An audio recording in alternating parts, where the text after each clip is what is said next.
Welcome back to On the Same Page. We are on Daf Hey Amud Aleph 5a of Maseches Megillah, and we are starting on the bottom line of the page, the second word on the line where it says, Amar Rabbi Elazar, Amar Rabbi Chanina. Rabbi Elazar said in the name of Rabbi Chanina, Rabbi Yehuda Nasi did the following three things. Nata Netia B'Purim. He planting a sapling on Purim. So he did planting, which you're not allowed to do on Shabbos or Yom Tov. On Purim, we'll see a discussion about it, but Rabbi Yehuda Nasi he planted a sapling on Purim. Virachat bikrona shel tzipori b'shiva aser b'Tammuz. And on the 17th of Tammuz, which is a fast day, he bathed in krona shel tzipori. Rashi says it means on the market day when there's kronos, there's wagons around, he bathed. In other words, he went and bathed in public on the 17th of Tammuz, and it seemed like he was trying to make a point that this is permitted even though it's a fast day. And finally, it says, Ubikesh la'akar Tisha B'Av v'lo hodulo. He wanted to uproot the fast, seemingly, of Tisha B'Av, of the 9th of Av, and they didn't agree. The Chachamim did not agree to this idea of his to abolish the fast of Tisha B'Av. We'll see again, it's not clear why would he want to abolish the fast of Tisha B'Av. It's not like the Beis HaMikdash was rebuilt. It's not like the temple had been rebuilt in his day. So that will be a discussion in the Gemara. Actually, that's right now. So the Gemara says, this is what Rabbi Elazar said that Rabbi Chanina said, and Rabbi Abba, Amar Lefan of Rabbi Abba Bar Zavda, Rabbi Abba Bar Zavda said before him, he said to Rabbi Elazar, Lo kach hayamaisa. That's not what happened. He didn't want to abolish the day of Tisha B'Av completely. Ela Tisha B'Av shechalios b'Shabbos hava. What happened was, it was a Tisha B'Av that fell out on Shabbos. And when Tisha B'Av falls out on Shabbos, we learned in the last Amud, it gets pushed off till Sunday. V'dachinu la'achar Shabbos. And they postponed it until Sunday, until the day after Shabbos. V'amar Rebbe, and Rebbe said, Ho'il v'nidche yidche. Once it's pushed off, it should just be pushed off. Meaning, it should be once it's not happening on the day that it's supposed to happen, it should just be pushed off. And that's what v'lo hodu lo chachamim. That's what the chachamim didn't agree to. So the original version was incorrect. He had the story wrong. It's not that Rabbi Yehuda Nasi wanted to abolish Tisha B'Av completely. It's that in a year when Tisha B'Av can't be observed on Tisha B'Av, on the 9th of Av, because it's a Shabbos, so Rabbi Yehuda Nasi thought, okay, if it's not going to happen on the day it's supposed to, then it shouldn't happen at all that year. And that's what the Chachamim didn't agree to. Rather, they said it should be pushed off. And, fine. And says the Gemara, Kari alei. So after Rabbi Abba Bar Zavda set him straight, after he corrected Rabbi Elazar, so he read the following pasuk regarding him. He said, Kari alei tovim hashnayim mina echad. The pasuk in Koheles, which says, two are better than one. In other words, if I was on my own, I would have had it wrong. I would have gone my whole life with the wrong version of what happened. So, but now that you've shown me the truth, so now we have the truth. So two is better than one. I'm glad you're with me, basically. Okay, so that's with regards to Tisha B'Av. He did not try to abolish Tisha B'Av completely, just on a year where it falls out on Shabbos, and the Chachamim, the other sages, did not agree to that, and so we have it that Tisha B'Av that falls on Shabbos just gets pushed off till Sunday. Now, the Gemara continues, and now it examines this point that Rebbe planted on Purim. So the Gemara asks, V'Rebbe heichi nata netia b'Purim. How could Rabbi Yehuda Nasi plant a sapling on Purim? V'hatani Rav Yosef. But didn't Rav Yosef teach the following? The pasuk says in Megillah Esther, it says, that that therefore the Jews in the unwalled cities osim es yom arba asar lechodesh adar, and now we pick up in the Gemara, they should make the 14th day simcha umishte v'yom tov, a day of joy, a day of mishte, of feasting, of drinking, v'yom tov, and a day of yom tov, of a holiday. So, what are these three things? Taught Rav Yosef the following. Rav Yosef taught the following. Simcha melamed she'asurim behesped. It's a day of joy, which teaches us that you're not allowed to eulogize on Purim, on the 14th of Adar. Mishte, and it's a day of feasting. Melamed she'asur b'tainis, which teaches that you're not allowed to fast. V'yom tov, and it's a day of Yom tov. Melamed she'asur be'asiyas melacha. It teaches you you're not allowed to do melacha, constructive acts of work, the normal malacha, seemingly like that you're not allowed to do, at least on perhaps like Chol HaMoed, maybe even more, maybe like Yantif or Shabbos. So, but you're not allowed to do malacha. So how could you have planted on Purim? So the Gemara says, Ella, so rather you have to say, what happened was, Rebbe bar Arbeisar Hava. Rebbe, you lived in a city where Purim was observed on the 14th. V'chinata b'chameisar nata. When it says he planted on Purim, he planted on the 15th. He planted on Purim for other people, on Shushan Purim. But he didn't plant on his own Purim.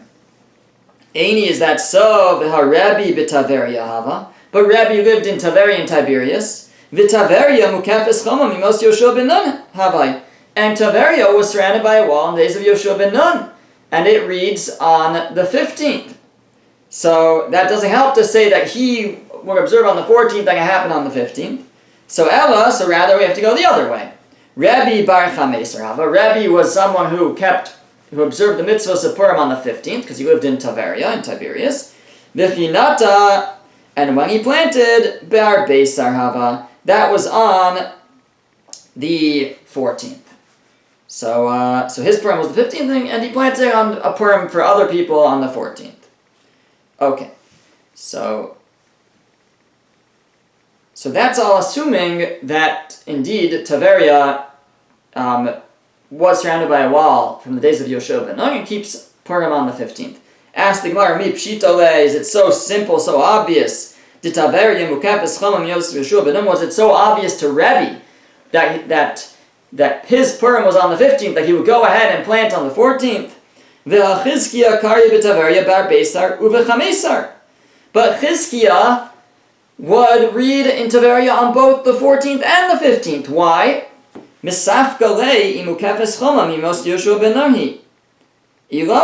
Because he was uncertain, he had a doubt as to whether it was surrounded by a wall in the days of Yoshua ben Nun or not, and so he wasn't sure. Maybe it was, maybe it wasn't. So he, out of doubt, he kept it on both days. He read on both days. So was it so obvious to Rebbe, to Yehuda Anasi, that it was walled and that it's the 15th and that therefore he would plant on the 14th? Chizkiah was in doubt. So the Gemara says, yeah. Chizkiah misafkale. Chizkiah had a doubt. Rebbe pshitale. Rebbe Yehuda Anasi didn't. It was obvious to him that it was a walled city and that it observes Purim on the 15th. Ask the Gemara, but even if it was obvious, does that mean that it's permitted to plant on the 14th? V'haksiv, b'Megillas Tainus. But it says in Megillas Tainus is one of the earliest written, perhaps the earliest written works of Chazal, the sages, predating the Mishnah, and it records different days that are days of celebration. You're not allowed to fast on them. You're not allowed to eulogize. So it says there in Megillas Tainus, it says it's Yom Arba Asar Ves Yom Chamisha Asar. That quotes, I guess, the verse in the Megillah which says the 14th and the 15th. And it says Megillas Tainus, Yom Puria Inun. Those are days of Purim. Delola Mispad Bahon, that one cannot eulogize. So that's what it says in Megillas Tainus, that those are days of Purim that you're not allowed to eulogize, and the Amar Rava, and Rava said regarding this, Lo nitzracha ela laser es shalzeh b'zeh. The reason why it was necessary for this to be recorded in Megillah's Tainus, even though it's pretty obvious from the verses in the Megillah, why do they have to record this again in Megillah's Tainus? So what it's coming to tell you is an additional point that those who are observing this day are forbidden on that day, and those who are observing that day are forbidden on this day, meaning those who keep the 14th and can't eulogize on the 14th are also not allowed to eulogize on the 15th, and those who observe the 15th are not allowed to eulogize on the 14th either. Both are days of celebration for everybody. And therefore it would seem that the same should be true for planting and malacha, that those who can't do malacha on the 14th also can't do it on the 15th. Those who can't do it on the 15th also can't do it on the 14th. So how could Rebbe plant on the 14th, even if he was certain that Tiberia was walled and observes Purim on the 15th? So the Gemara says, no, that's an incorrect assumption. That which we say, and based on Megillah's Tainus, that those who observe the 14th observe the 15th, etc., that specifically that they can't fast and they can't eulogize on those days. They're happy days. Aval malacha, but with regards to malacha, yom echad v'sulo, it's one day and that's it. With regards to not doing malacha, it's only one day and that's it. Eini asked the Gemara, is that true? V'harav chazya lehu gavra dehava kashadi kisna b'puria. But it happened that Rav saw a guy planting flax on Purim, v'latye, and Rav cursed his plant, v'lo tzamach kisna, and indeed the flax did not grow. So it seems that you're not allowed to plant on either day of Purim because Rav saw someone planting and cursed him. So the Gemara said, no, Hasam bar yom ahava. No, there he was doing it on his day. That was the problem. That guy wasn't doing it on the other day that's not his day. He wasn't a person who would normally keep it on the 14th and he was planting on the 15th, or someone who keeps it on the 15th and was planting on the 14th. He was a 14ther and he was planting on the 14th. That's why Rav cursed him out. Okay, so that's so this is one approach to how Reb Yehuda Anasi could have planted on Purim. The answer is that it wasn't his Purim, it was the other day. He was a 15th guy, he lived in Tiberia, where he observed Purim on the 15th, and he planted on the 14th. Rabba Brei Rava Amar, the son of Rabba says, Afilu Tema, you can even say Biyome Hava, that it was his day of Purim, and yet he still planted on it. How so? Because Hesped v'Tainis kabilu alayu, milacha lo kabilu alayu. Because at the end of the day, the Jewish people only accepted to refrain from Hesped and Tainis on Purim, from eulogies and fasting. But to refrain from milacha, they never agreed. Dimei Karak, he says, you see this in the Megillah, because originally it says, the verse we quoted before, Simcha u'mishte v'yom tov.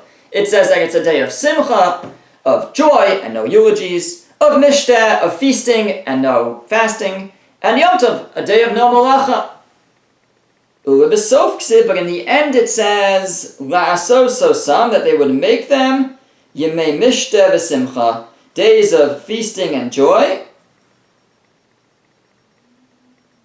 This is just a few verses later.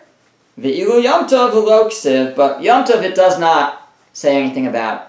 And so he says that they never accepted Purim as a Yom Tov, as a day, a holiday where you have to refrain from work, from malacha, and that's why Rabbi Yehuda Anasi would planted on Purim. Ve'ela Rav my time Gavra. So if that's the case, then why did Rav curse the guy who planted his flax on Purim? They never accepted not to plant, not to do malacha on Purim. So the Gemara answers because because this was something that's technically permitted, but the community is stringent about.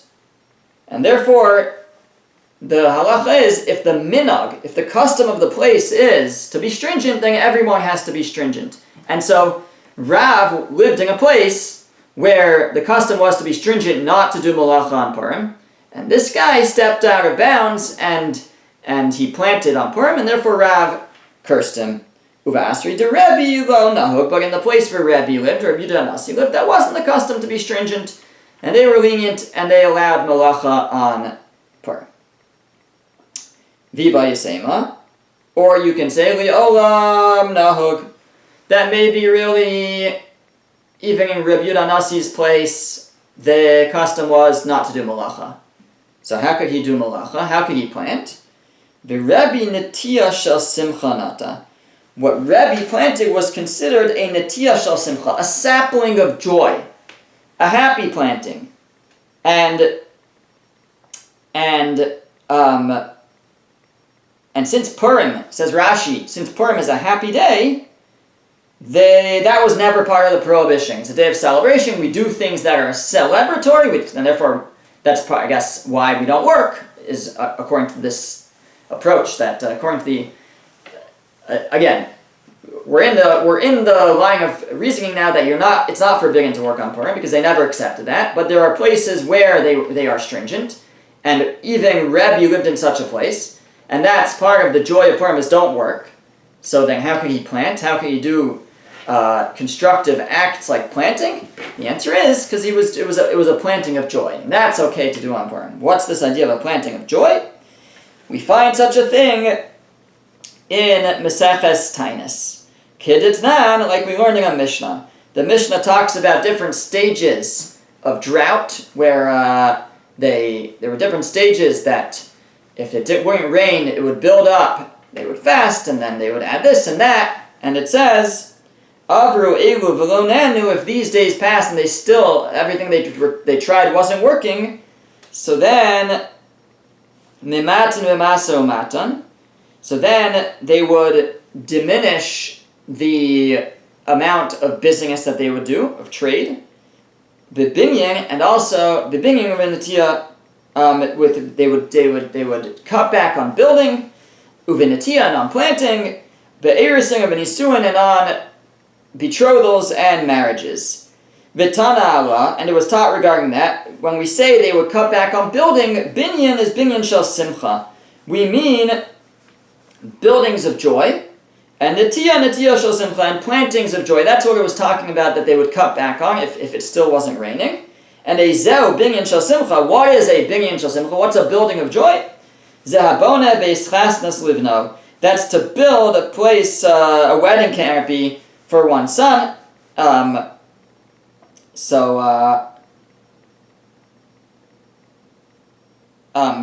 Rashi says more than that a person, when his son got married, he would build him a house, and that's where he would get married in that house, and that was a binyan shel simcha. And what's a netiya shel simcha? What's a sapling of joy? A planting of joy? A zohi netiya shel simcha zehanoteya avurniki shel malachim. What is the planting of joy? That someone would plant an avurniki shel malachim, a king's shady tree, basically. It's a type of tree that is very shady and enjoyable, and so if you have that, it brings you much joy. So in Tainus, in Maseches Tainus, it says that if there was a drought, they would cut back on those types of things, and we're borrowing this concept from there and saying that that's what Rebbe had planting on Purim. That really Rebbe Yehuda Nasi was stringent not to do malacha on Purim, but things that bring joy are permitted, and planting such a shady, comfortable tree is something that brings joy, and that was permitted. Okay. Now the Gemara says Gufa. Let's examine something that we said, that we brought in as an aside. Let's zero in on it. As some say, let's double click on it. So Chizkiah Kari b'Taveria bar Beisar uvachamesar. The Gemara said that Chizkiah would read in Tiberias, on both the 14th and the 15th, because he was uncertain whether it was walled in the days of Yoshua ben Nun or not, and therefore he read on both days. So the Gemara asks, Umi Masafkale, Milsa de Taveria? Is the status of Taveria really something that's in doubt? V'haksiv, but we have a pasuk. The pasuk says in Sefer Yoshua, it says, V'arei mivtzar, the fortified cities were Hatzidim Tzer, V'chamas Rakas V'chinares. So, or maybe it's Ari Mivtzar Hatzidim, the fortified cities of the Tzidim were. However, we break this up, a list of cities, we have Tzer, V'chamas, Rakas, and Kinares. V'kaimalan, Rakas, zu Taveria. And we have a tradition that Rakas is referring to Taveria. And it's a fortified city, which means it has a wall. And it's in Sefer Yoshua, from the days of Yoshua ben Nun. So what was Chizkiah's doubt? And that's maybe why Rabbi Danassi was certain that it was what? It's a pasuk. That it was walled in the days of Yoshua ben Nun. So Rabbi Danassi kept it on the 15th. What was Chizkiah's uncertainty? Says the Gemara, Hainu taima de mesafkale. Here's the reason why he was uncertain. Mishum dechad gisa shura diyama havas. Because one side of Taveria is the shore of the sea. So it doesn't have a wall on one side. The sea is its wall. So it has walls around it, going up to the sea, but then it doesn't have a wall there. So that's why he wasn't sure, is that considered being walled or not being walled? So the Gemara says, Yihachi amay mesafkale. But if that was the case, what was his doubt? What was his certainty? Vade love chomahi. That's certainly not a wall. Ditanya, because we have a brisa, and the brisa is in the context of the laws relating to selling houses in walled cities, bate are choma, and the pasuk says, Asher, and there also we have to define what's a walled city. And it says there in that pasuk, Asher lo choma, a city that has a wall, and we say v'lo shor iger, that it can't be a wall of roofs. In other words, it has to have an actual wall. It can't be just that there's like attached houses that create a wall for the city. It can't be a wall of roofs, of roofed houses. That's one. And it also says in that pasuk, Asher lo choma saviv, around it. It has a wall around it. Prat l'Taveria sheyama chomasa. That's to exclude, says the brisa of Taveria, which one of the walls is the sea. It doesn't have a wall saviv going around because one of the walls is the sea. So you see, it's not considered a walled city. It's a brisa. What was the question? Explains the Gemara, le'ingin bati arichoma lo mesafkale. With regards to the laws relating to selling a house in a walled city, yes, we have a certain definition of what's a walled city, and it says saviv. It has to be that the wall goes around, and that excludes Taveria. But kika mesafkale le'ingin mikra Megillah. But Chizkiah's doubt was with regards to reading the Megillah.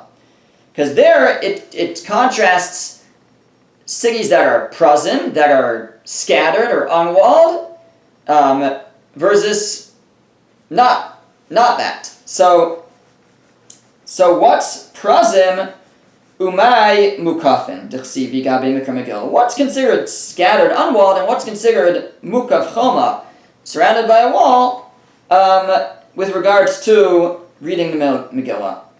What does it take? Is it mishum dahani miglu v'hani lo miglu? Is it because, or is the defining factor that one is open and one is not open and revealed? V'hanami miglaya, and Taveria at the end of the day doesn't have a wall all the way around. It's revealed, it's open. It has the sea there, but it's still open. And therefore it's not a walled city. Oh, Dilma, or maybe Mishum Dahani Mignu Vahani Lo Mignu. Or maybe the key factor is whether it's protected or not protected. Vahanami Mignaya.